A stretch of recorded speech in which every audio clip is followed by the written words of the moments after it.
Bem, pessoal, por que nova onda de Covid? O que é que está acontecendo? Que a gente está vendo tanto caso de Covid nesse pós-carnaval, muita gente falando que está com sintoma de Covid, né? O que é que está acontecendo? É o que assusta, não é Covid, né?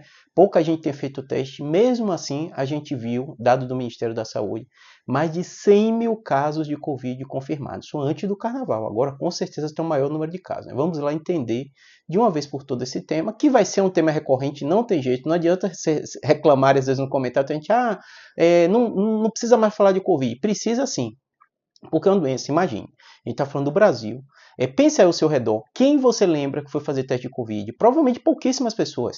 Agora lembre quanta gente chega no seu trabalho corizando, ou na rua, ou conhecido, espirrando, dizendo que está meio gripado, né? E não faz teste de Covid. Ou seja, se Covid libera as internações, lidera a morte, provavelmente lidera as infecções de pessoas que não estão fazendo teste. Então não é fácil a gente perceber que desses 100 mil casos, não é difícil chegar a 1 milhão de casos de Covid nesse início de ano. Por que, Júlio? Porque provavelmente, pelo que a gente lembra do histórico passado do Brasil, né, não chega nem 10, 20% das pessoas que têm sintoma fazem teste de Covid.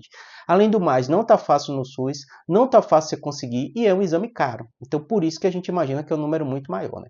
Mas por que também isso não é desesperador? Porque a Covid, o que a gente viu foi que as novas subvariantes que chegaram, elas chegaram de forma mais leve, com menos sintoma e matando menos pessoas.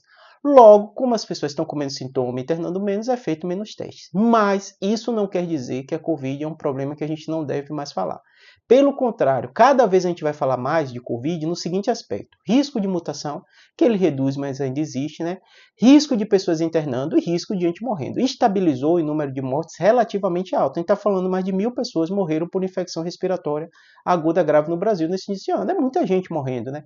Obviamente, desses, a maioria é Covid. Por quê? Porque Covid é a doença respiratória aguda grave, viral, mais grave do Brasil, mais crítica do que gripe, do que virose respiratória, do que qualquer outra. E o outro fator que é tão relevante quanto é que pouca gente está indo se vacinar. A vacinação do Brasil contra a Covid continua baixíssima.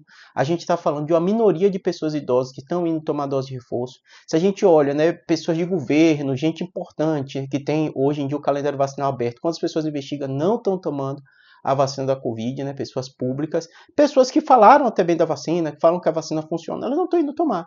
Ah, Júlio, por quê? Tem vários fatores que levam alguém a tomar vacina. Um dos principais hoje são as fake news e as mentiras, mas seguido e muito próximo de pessoas que dizem, não encontrei tempo, esqueci, mil desculpas, né? Então é importante a gente falar de Covid para as pessoas não pararem de tomar vacina e não pararem de dar relevância a um tema que é tão relevante, tá bom? Então a gente deve falar nos próximos meses, ainda mais quando a gente vive uma onda como agora, tá bom? Espero que tenha ajudado, abraço.